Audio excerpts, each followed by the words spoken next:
Amados irmãos, queridos amigos, amadas irmãs e amigas em Jesus Cristo, que a graça de Jesus Cristo, o amor de Deus e a comunhão do Espírito Santo esteja com você e em você. Que as janelas do céu se abram hoje para derramar sobre você e sobre a sua casa bênçãos sem medidas. Estou muito feliz por todos os que estão assistindo meus vídeos. Essa jornada realmente tem sido uma bênção não só para mim, mas eu tenho certeza que muitos estão aproveitando bastante também. Estão assistindo os vídeos mais de uma vez, estão deixando o seu like, estão compartilhando, estão se inscrevendo no canal. Louvado seja Deus por todas essas decisões que você tem tomado. Agora, meu amado, eu vou dizer duas coisinhas para você que eu preciso dizer. A primeira é, essas mensagens não são para afofar ou para amaciar seu ego, e nem meu ego. Eu acho que a primeira pessoa que é beneficiada com essas mensagens sou eu mesmo. Antes de pregar para você, eu estou pregando para mim. E então eu não estou aqui para receber elogios. Eu já disse, o canal não é monetizado. Então o objetivo nosso aqui é crescimento espiritual. Então a segunda coisa, essa mensagem ela precisa mexer com você, incomodar você. Então se essa mensagem ela não incomodar você, então, meu irmão, ela não tá cumprindo o objetivo. Como eu já disse, o objetivo do sermão é nos levar à morte. Matar o eu, matar esses desejos nossos, matar nossa indiferença, nosso comodismo, nos tirar da zona de conforto. Então, se a mensagem não está te tirando da zona de conforto, então ela não está cumprindo o objetivo. Ela tem que tirar você da zona de conforto, levar você a desejar mudança, desejar melhorar, desejar crescer, e aí a mensagem vai realmente fazer a diferença na tua vida. Como eu já disse antes, ela não substitui a tua comunhão pessoal com Deus. Não faça dessas mensagens o seu momento de comunhão. Faça delas parte da sua comunhão, mas não toda a comunhão. A sua comunhão é insubstituível. Deus é contigo.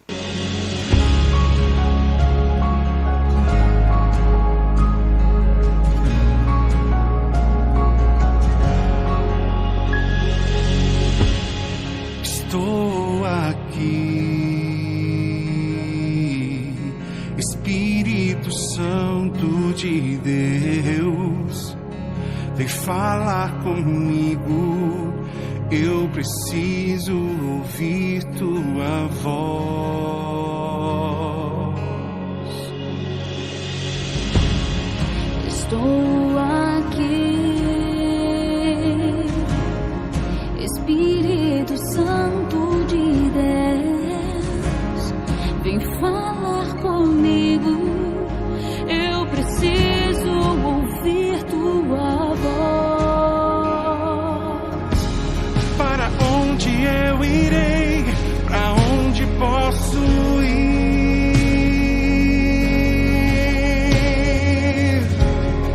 Se só tu tens palavras de vida eterna, Senhor.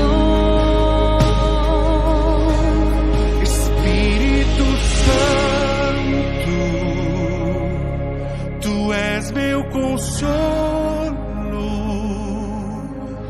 Espírito Santo, vem me levar às águas tranquilas que correm do trono.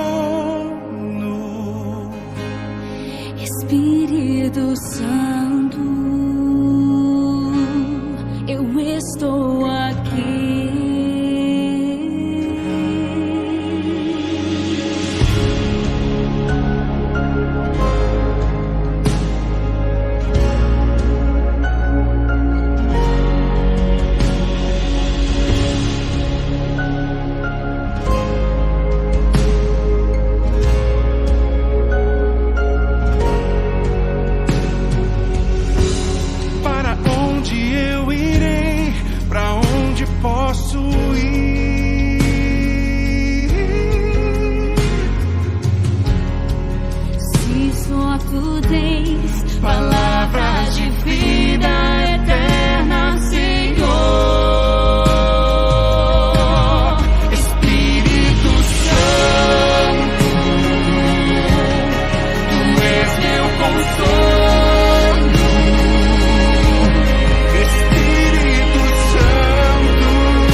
Espírito Santo,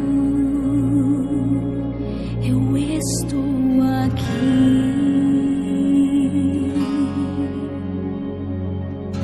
Amém? Ore comigo. Senhor Deus, Criador dos céus e da terra, meu Pai, meu amigo, minha prioridade, quero andar contigo, Senhor, como Enoque andou contigo. Quero viver contigo, como homens como Abraão, como Davi, como Moisés. E Moisés, ao ficar na tua presença 40 dias, Senhor, quando ele desceu da tua presença, o seu rosto brilhava como o rosto de um anjo, como o rosto do próprio Deus. As pessoas disseram de Moisés, nós vemos o rosto dele como o rosto do próprio Deus. Por favor, Senhor, que essa seja a realidade na vida do Renivaldo. Que eu possa refletir a tua glória. Que eu possa refletir o teu caráter. Que eu possa refletir a tua personalidade em tudo que sou e em tudo que eu fizer. Em todas as minhas atitudes, pensamentos, ações, palavras, tudo o que eu fizer, meu Deus, eu possa refletir a tua glória. Paulo disse que quer comais, quer bebais ou façais outra coisa qualquer, fazei tudo para a glória de Deus. E se o Senhor me chamou, o Senhor nos chamou para refletir a tua glória, Isaías capítulo 43, versículo 7, então, Senhor, dá-nos a tua glória. Encha-nos da tua glória, mostra-nos a tua glória. Assim como o Senhor mostrou a tua glória para Moisés, mostrou a tua glória para Agar, o Senhor mostrou a sua glória para Isaías, mostra a tua glória para cada um de nós. E ajude-nos, ó Deus, a refletir essa glória em tudo que fizermos e aonde formos. Pai Santo, Deus Eterno, nosso Criador, nós estamos na tua presença te pedindo também, Senhor, que o Espírito Santo reine absoluto em nosso coração. Ou melhor, que ele tire esse coração de pedra, esse coração insensível, incapaz de amar e obedecer, esse coração que só sabe odiar, só sabe trair, só sabe rejeitar e negar. Tira-o de nós, ó Pai, e dá-nos um coração capaz de ter a presença da lei em nossa vida, que nos leve a obedecer por amor ao que o Senhor já fez por nós. Dar seu Filho para morrer por nós. A agonia de Getsêmani, o martírio da cruz, realmente nos leve, Senhor, a nos convencer e nos converter do pecado para a tua justiça. Fica conosco agora, queremos estudar a tua palavra, mas, Pai, atende às nossas orações também em relação aos nossos pedidos materiais. Precisamos do nosso pão de cada dia, precisamos, ó Deus, de um milagre, quem sabe, de um emprego, da saúde física. Cura as nossas enfermidades, Senhor, sare as nossas doenças. Visite aqueles que estão presos aos hospitais e às camas, mesmo em casa, convalescendo, lutando para sobreviver. Meu Deus, nós estamos vivendo um mundo de enfermidades, então estenda a tua mão sobre os teus filhos e filhas e sobre aqueles que estão buscando ao Senhor, mesmo que não o conheçam, mesmo que ainda não tenham um relacionamento contigo, mas se volta agora para ti na doença. Pai, cura essa pessoa para a honra e glória do teu nome. Faz um milagre em todos nós, assim, acima de tudo, Senhor. Dá-nos a alegria da tua salvação. Dá-nos a alegria do Espírito Santo. Dá-nos a alegria de te pertencer. Nós oramos e te agradecemos em nome de Jesus Cristo. Amém. Queridos, abra sua Bíblia, livro de Tito, capítulo 3. Essa é uma mensagem um pouco mais dura, é verdade, mas, meu amado, essa jornada não é para alisar a gente, não é para afofar o nosso ego, não. Essa jornada é para nos converter de verdade. É para levar eu e você para o Calvário e de lá sairmos plenamente lavados, purificados no sangue de Jesus Cristo. Agora observe o texto.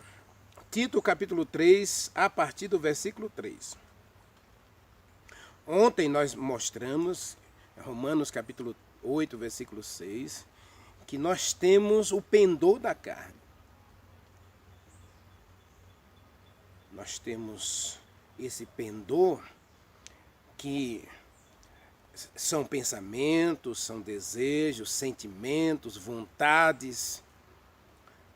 E esse pendor, se a gente alimenta o pendor da carne, essa nossa vontade, esse nosso ego, como disse Ellen White, esse coração obstinado, desobediente, rebelde, amaldiçoado pelo pecado, então se a gente dá lugar, pendor, né, se alimenta esse sentimento, esses desejos, essas vontades,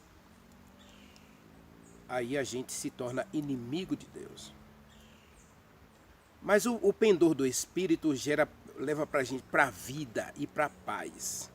Paz, eu já mostrei em vários vídeos aqui, que paz é conformidade com a lei. Então, se você está em paz com a lei, ela não te condena, então você não tem culpa.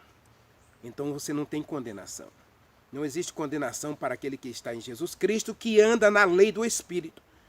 Porque eu disse já, a lei é espiritual. Agora, em Tito, capítulo 3, Paulo fala de nossa vida em dois momentos. Vamos ler o texto.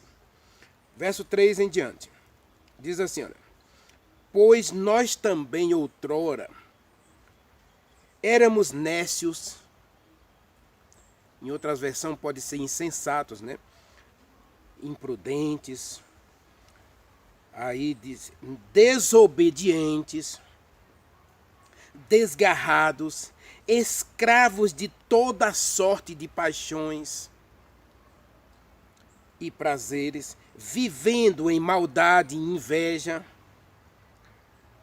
odiando e odiosos e odiando uns aos outros. Olha que descrição de um crente vivendo na carne. Ou vivendo o pendor da carne. Vivendo esses sentimentos, esses desejos, essas vontades. Essas atitudes que só alimentam esse ego, esse eu comprado e corrompido pelo pecado. Agora, verso 4. Quando, porém, se manifestou a misericórdia de Deus, o amor de Deus, a bondade de Deus, nosso Salvador, e o seu amor para com todos, não por obras que nós praticamos. Olha aqui, mais uma vez, Deus agindo para converter você. Mas vamos ler o texto. Não por obras de justiça praticadas por nós, mas segundo a sua misericórdia e compaixão. Compaixão eu estou colocando por conta própria. Ele nos salvou mediante o lavar regenerador do Espírito Santo. Quem é que efetua em você o milagre, irmãos? Irmãs, amigos, amigas, quem efetua o milagre? Deus. Através de quem? Do Espírito Santo. E esse lavar, nós somos lavados aonde? No sangue, na graça de Jesus Cristo. No sacrifício expiatório de Jesus Cristo. E versículo 6 diz que Deus ainda, além de nos salvar, além de nos redimir, além de nos resgatar do pecado, Ele agora derrama em nós o Espírito Santo para uma nova vida. Olha, observe, que Ele derramou ricamente em nós, ou sobre nós, por meio de Jesus Cristo, nosso Salvador. Esse texto aqui tem um jogo de palavras que eu não vou explicar para a gente aqui, porque demandaria muito tempo. Mas se você observar bem, observa, o verso 3 diz que Deus é o nosso Salvador. Verso 4, né? Diz que Deus é o nosso Salvador. Aí, no versículo 5, diz que Deus nos salvou mediante o lavar do Espírito Santo. Ou seja, o Espírito Santo também é Salvador. E Jesus Cristo aparece aí como Salvador no versículo 6. E no versículo 7 diz que nós somos justificados pela graça de Jesus Cristo e nos tornamos herdeiros de Jesus Cristo, segundo a esperança da vida eterna. Olha que tremenda mensagem Deus tem para nós aqui nesse texto. Daria para a gente ficar aqui um dia inteiro, né? Um sermão aí de 2, 3 horas aqui só bebendo de Tito 2, 3 a 7. Mas, meu amado, eu quero pegar aqui 3 palavrinhas só. 3 palavrinhas para a nossa reflexão. Primeiro, Paulo diz que nós éramos mundanos, nós éramos desobedientes, nós éramos, vamos colocar aqui, perdidos. E olha que Paulo está falando como um judeu. Paulo está falando como alguém que observa a lei. Paulo está falando como alguém que era fariseu, inclusive. De acordo com Filipenses, capítulo 3, versículo 8, Paulo diz que ele era irrepreensível diante da lei. Irrepreensível. Ou seja, ele vivia em paz com a lei. Olha que coisa tremenda. Mas ele disse que esse homem que guardava a letra da lei não compreendia o espírito da lei. Uma coisa é você guardar mandamentos. Outra coisa é você viver os mandamentos. E para viver os mandamentos, meus irmãos, esse mandamento que se você diz a Bíblia em Ezequiel capítulo 20, Jesus Cristo disse que se a gente viver os mandamentos, a gente será protegido por ele. Esse é o papel do mandamento. O papel do mandamento não é salvar você, mas é manter você salvo das consequências da desobediência.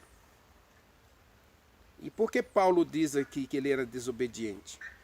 Lembra que Atos capítulo 8, versículo 57, e capítulo 8, versículo 7, verso 57 e 8, 51, Paulo fala que ele inspirava, ele respirava ódio contra os irmãos que seguiam a Jesus Cristo. E ele chega a dizer isso aqui. Observe o verso 3 novamente. Olha aqui, ó. Nós éramos odiosos e odiávamos uns aos outros. Meu irmão, minha irmã, eu preciso trabalhar um pouquinho com você essa questão aqui. Essa questão de a gente estar na igreja, observando todas as regras da igreja, mas o nosso coração não ser transformado pelas normas da igreja. Ou seja, uma coisa é você guardar mandamentos, porque alguém... Não, se você não guardar, você vai se perder. Se você não guardar o sábado, você não vai para o céu. Se você não devolver dízimo, você é ladrão, você não vai para o céu. Nenhum ladrão vai para o céu.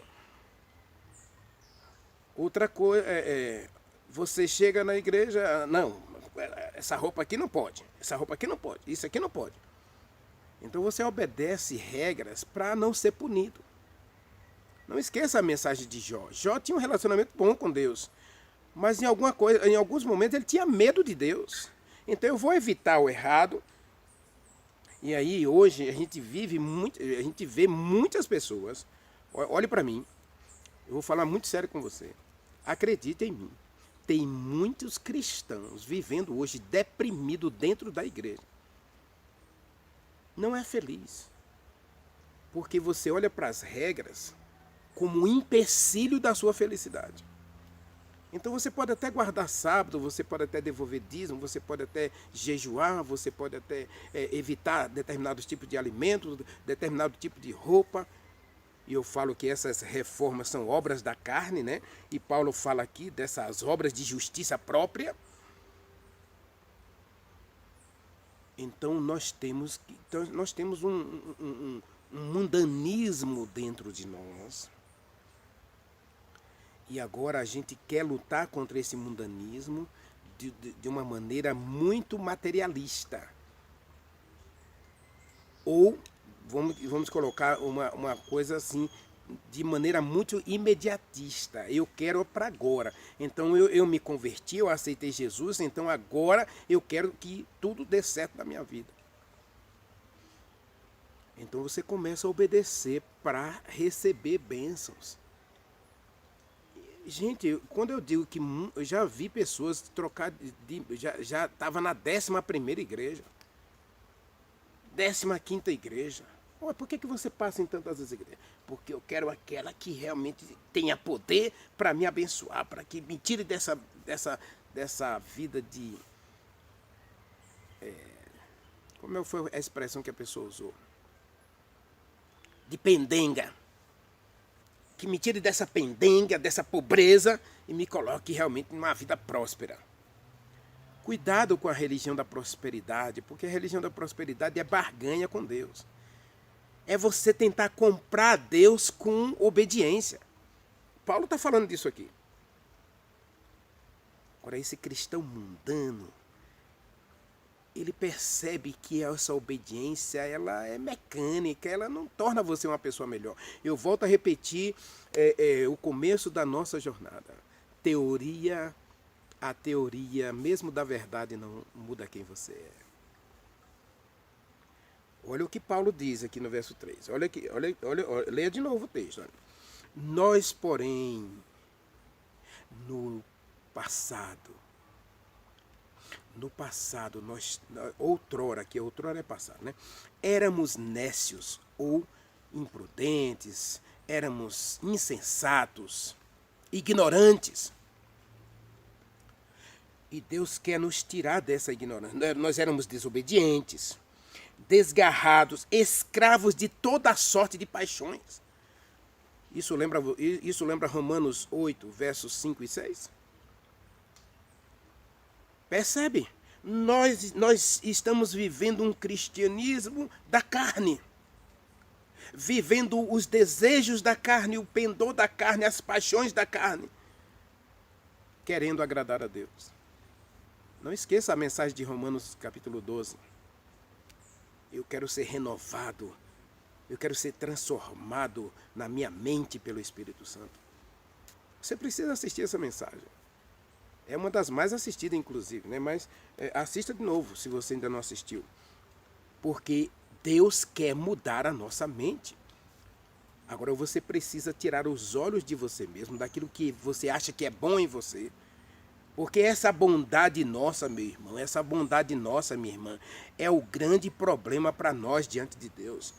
Diante de Deus, nós estamos vivendo essa teoria da verdade, achando que tudo que a gente faz agrada a Deus e compra a Deus. Quando, na verdade, machuca o coração de Deus. Deus está muito triste. Leia comigo Isaías capítulo 1. Vou ler só um versículo para você ver o que Deus pensa dessa justiça própria que a gente tenta apresentar diante dele. Isaías capítulo 1, verso 12 a 14. Diz assim, olha. Quando você vem comparecer diante de mim, quem vos requereu só vir à minha presença? Percebe?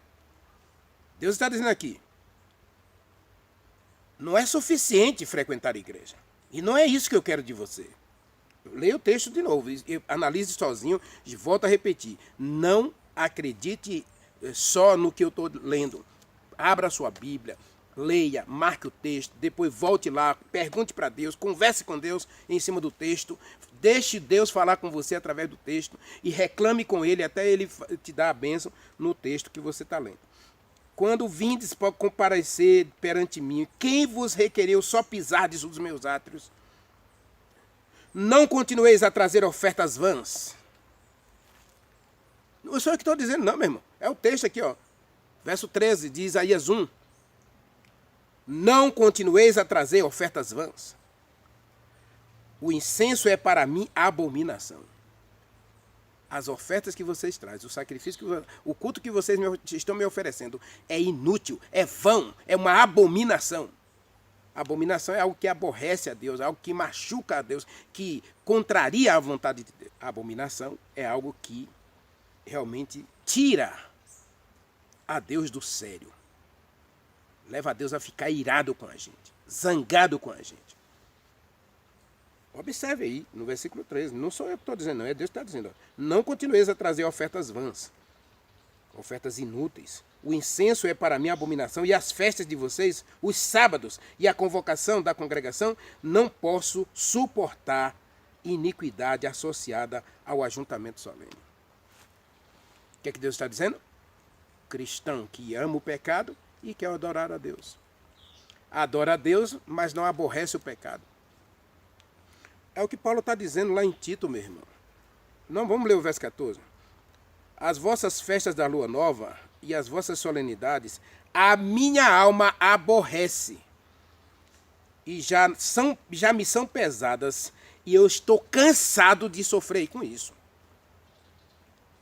Ellen White, comentando esse texto e outros textos sobre reverência, ela diz que muitas vezes em nossos cultos e assembleias, em nossas reuniões e acampamentos, Deus não se faz presente, porque nós associamos uma vida de pecado com a vida de cristãos.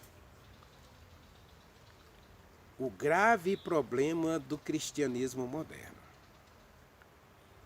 é misturar o santo com o profano, achando que Deus fica satisfeito só em você dizer que é crente.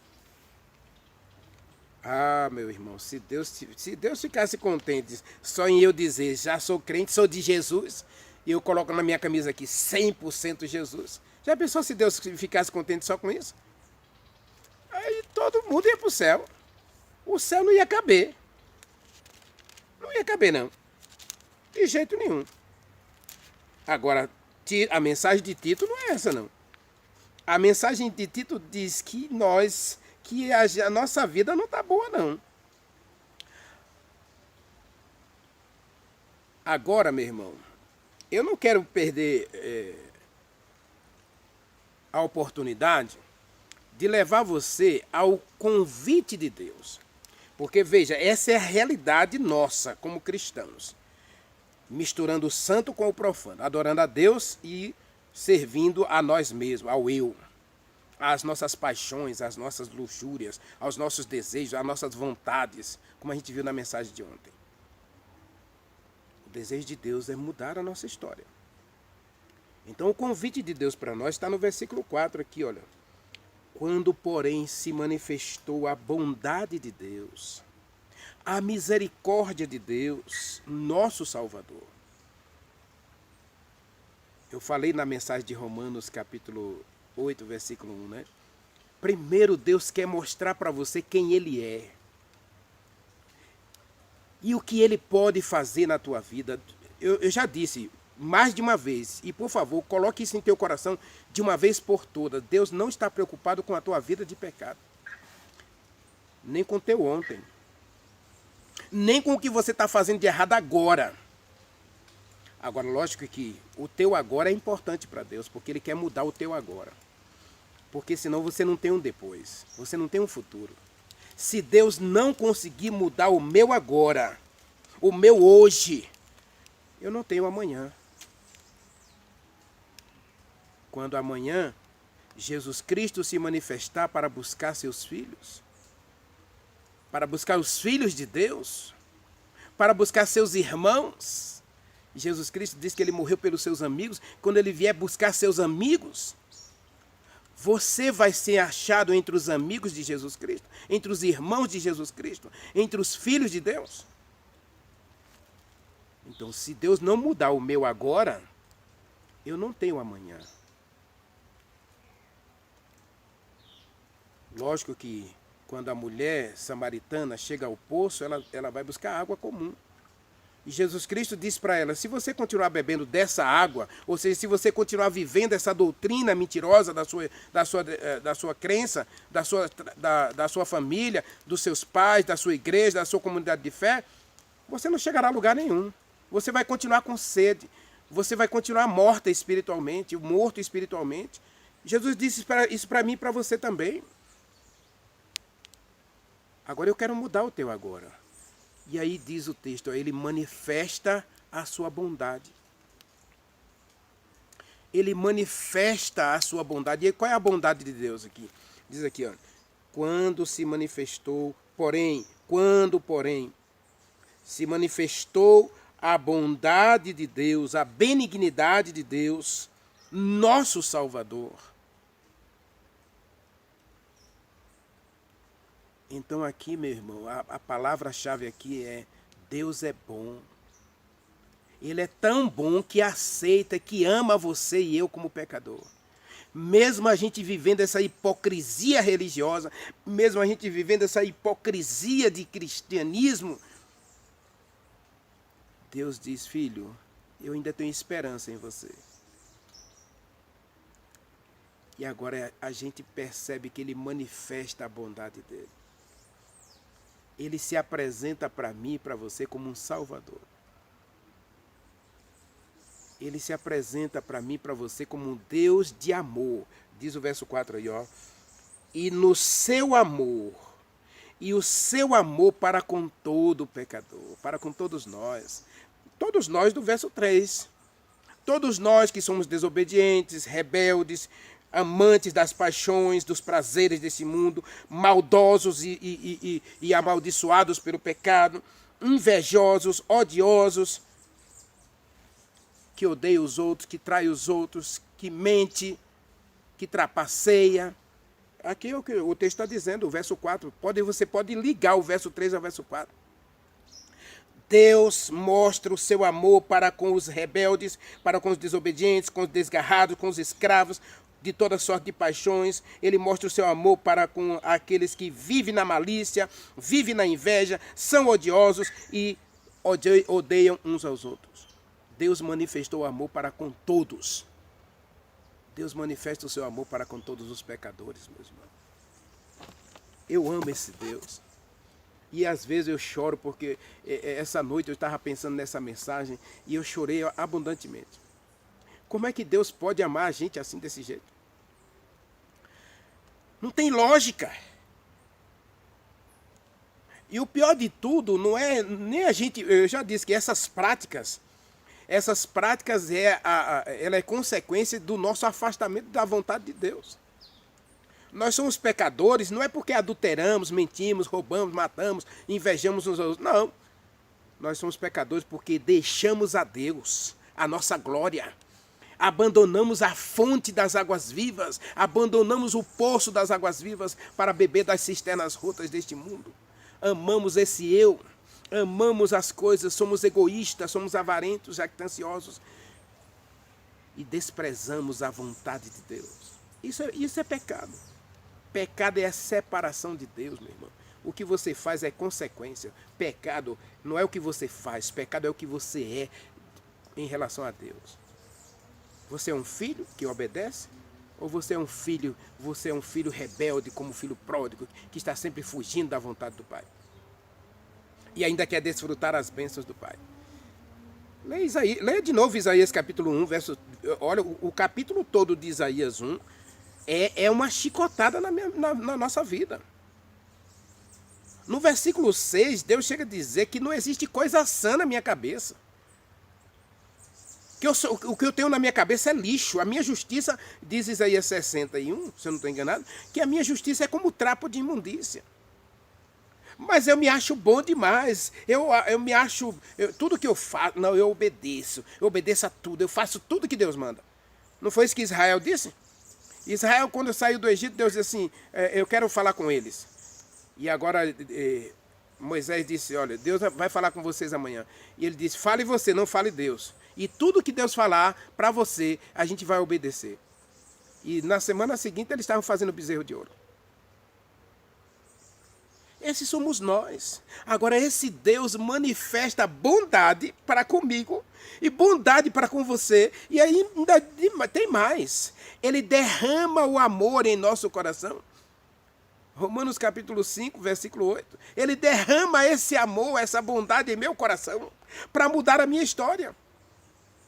Leia comigo Romanos capítulo 5, versículo 8. Essa jornada, é o que eu estou dizendo para a gente, irmãos. Essa jornada não é para afofar nosso ego, não. Essa jornada é para levar eu e você para realmente um encontro pessoal com Jesus Cristo na cruz, porque a gente precisa sair dali purificado, convertido e santificado pela graça do Espírito Santo e pelo poder de Jesus Cristo. Romanos 5, versículo 8 diz assim, olha, mas Deus prova o seu próprio amor para com Renivaldo. Deus está dizendo para você, eu derramo o amor, o meu amor. Eu provo que eu amo você. Viu, Raimundo? Deus prova que ama você. É Raimundo mesmo, esposo da Edinalva. Assista essa mensagem porque Deus ama você. E Ele espera que você tome uma posição ao lado dele. Ele diz para você, Raimundo, eu provo que eu amo você pelo fato de dar Jesus Cristo, de ter Jesus Cristo morrido por você, quando você ainda era inimigo de Deus. E a palavra inimigo aqui, a gente já viu em Romanos, capítulo 8, versículo 7. Inimigo é aquele que segue contra a vontade de Deus, segue o contrário à vontade de Deus, segue o caminho contrário ao caminho de Deus. Inimizade contra Deus é o fato de você se opor ao caminho e à vontade de Deus. Então, quando a gente estava em oposição aos planos de Deus, aos propósitos de Deus, aos objetivos de Deus, aos interesses de Deus, à lei de Deus, Jesus Cristo vem, Gálatas 4, versículo 4, e morre por mim, morre por você. Percebe? E aí você fica agora dizendo que a lei mudou, que nada disso. Gente, para com isso. Voltando aqui para Tito, esse amor, meu irmão, esse amor, ele se manifesta pelo sacrifício de Jesus Cristo. Quando a gente analisa a morte de Jesus Cristo, o sacrifício de Jesus Cristo, que foi o ápice, né, da prova do amor de Deus por nós, a gente não consegue compreender como Deus pode me amar assim. Pode amar tanto você assim. Agora, o meu cristianismo representa essa mudança, representa esse momento em que Deus me amou tanto, que foi capaz de morrer por mim. Olha que coisa triste. Eu preciso mudar. Eu preciso de um novo coração. E Deus prova o seu amor para conosco. Ele é o nosso Salvador. Ele não se apresenta aqui como juiz, não. Jesus Cristo é o juiz. Porque foi Jesus Cristo que morreu por você. Não é porque Deus não queira ser o juiz, não. Nada disso. É porque, veja, a Bíblia diz, Deus amou o mundo de tal maneira que deu seu Filho para que você, se crer nele, no sacrifício dele, tenha a vida eterna. E qual é o julgamento? O julgamento é este, que Jesus Cristo veio para morrer por todos os pecadores. Então o julgamento é, quem crê no Filho tem a vida eterna, e quem não crê no Filho já está condenado. João capítulo 3, versículo 36. Leia lá, João 3, versículo 36 está escrito, quem não crê no Filho já está condenado, porquanto não crê no Filho de Deus, que veio morrer por você. Então esse é o amor de Deus por mim e por você. Ele matou o seu Filho para salvar a mim e a você, pecador. Olha que Deus maravilhoso. E o texto aqui já diz que Ele é o nosso Salvador. Esse Deus, Ele aparece na Bíblia como o nosso resgatador. Como aquele proprietário que vê o escravo vendendo o seu corpo, vendendo a sua vida para poder ganhar o pão de cada dia, para sobreviver. Aí ele vem e diz assim, olha, eu paguei a sua liberdade. Agora nenhuma condenação há para aqueles que estão em Jesus Cristo.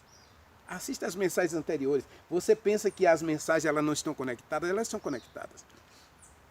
Veja que Deus está falando comigo e com você. E a terceira palavra aqui, meu irmão, olha, é lavar regenerador e renovador do Espírito Santo. Então esse Deus que ama você, matou seu filho para salvar você, não é? E agora ele percebe que você está sujo ainda. Ele percebe que o Renivaldo está sujo ainda. E agora ele envia para nós um sabão especial. Ele envia para nós uma potassa, um solvente,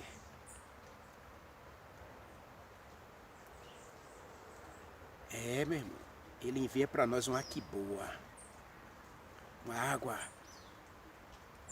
com soda cáustica, para poder limpar essa sujeira que tem no coração do Renivaldo. O lavar aqui, meu irmão, regenerador e renovador, meu irmão, não pode acontecer com qualquer água, não. Somente a água viva do Espírito Santo, que Jesus Cristo prometeu em João capítulo 7, versículo 39. Assista a mensagem de João capítulo 7, versículo 37 a 39. Eu sou a água viva, eu sou o pão. E aquele quem tem sede venha e de graça receba, de graça, a água da vida, a água que transforma você, a água que muda você, a água que reaviva você. Olha que coisa maravilhosa. Deus ama você, matou seu filho para salvar você e agora ele não está só satisfeito em dar salvação a você, para você continuar com essa vida chula, xoxa. Deus quer te dar um novo coração, uma nova vida, uma nova experiência. Deus quer fazer de você um gigante na fé. Mas você não tem justiça, Paulo diz no versículo 4. Não é pela minha justiça, não é pelas minhas obras, não é pela minha obediência que Deus vai fazer esse milagre em mim. É apesar da minha desobediência, apesar da minha rebelião, apesar da minha injustiça própria, apesar de tudo que eu sou, Deus manifesta a sua bondade em nos dar o Espírito Santo para mudar a minha história, para mudar meu coração, para mudar a minha vida. Eu e você, meu irmão, precisamos de um novo coração. Eu e você precisamos de uma nova história. E aqui o texto diz que Jesus Cristo vem mediante o lavar e o lavar regenerador e renovador do Espírito Santo, que ele derramou ricamente, ele derrama ricamente o Espírito Santo dia a dia para fazer essa obra em nosso coração. Não vai chegar um dia não, meu irmão, que vai chegar o dia em que Deus vai empoderar você para pregar o Evangelho e para resistir ao mal. Agora, hoje eu preciso do derramamento do Espírito Santo, nesse gotejamento diário, nesse orvalho poderoso, nessa chuva temporã, para que esse Espírito Santo, derramado diariamente, modifique o Renivaldo, lave o Renivaldo, purifique o Renivaldo, transforme o Renivaldo. E aí no versículo 7, aí eu sou justificado pela graça de Cristo. Eu fui justificado pela graça de Jesus Cristo. Eu fui salvo pela graça de Jesus Cristo para essa mudança, para esse renovar, para esse novo eu, para esse novo Renivaldo. Meu irmão, minha irmã, não quer você hoje pedir a Deus para lavar você com o Espírito Santo? O sabão de Deus? A água sanitária de Deus? A soda cáustica de Deus? Não mata você não, mas ela arranca esse coração, ela amolece, ela tira esse coração de pedra e dá a você um coração de obediência, um coração de amor, um coração capaz de aceitar a lei de Deus como a lei da vida, a lei que protege você contra as intempéries e tentações do diabo. Deus ama você, Deus quer você, Deus está interessado em você. Não quer você hoje abrir o coração para aceitar essa graça maravilhosa, aceitar esse amor? Não quer você hoje deixar Deus derramar mais uma vez o amor dele em seu coração pelo Espírito Santo, para que o Espírito Santo leve você para o Calvário e ali no Calvário você seja lavado e regenerado e renovado pelo sangue precioso de Jesus Cristo para viver uma nova vida? Maravilhoso Deus, muito obrigado, Senhor, porque Tu nos amas, Tu nos aceitas. Nós que vivemos essa vida chula, xoxa, destituída de poder, destituída de graça, envergonhamos o Espírito Santo, envergonhamos o sangue de Jesus Cristo derramado por nós. Pai, converte o Renivaldo e converte todos os nossos irmãos e amigos que assistem essa mensagem, Dá-nos um novo coração, Senhor, e purifica-nos pelo precioso Espírito Santo e pelo sangue de Jesus Cristo. Muda a nossa história, Senhor, muda a nossa vida. E mais uma vez hoje, Senhor, derrama Teu amor em nosso coração, para que a gente aceite o Teu amor, para que a gente o abrace, para que a gente entregue a Ti a nossa vida, para que o Espírito Santo opere em nós esse milagre. Nós oramos no poder do Espírito Santo e em nome de Jesus Cristo.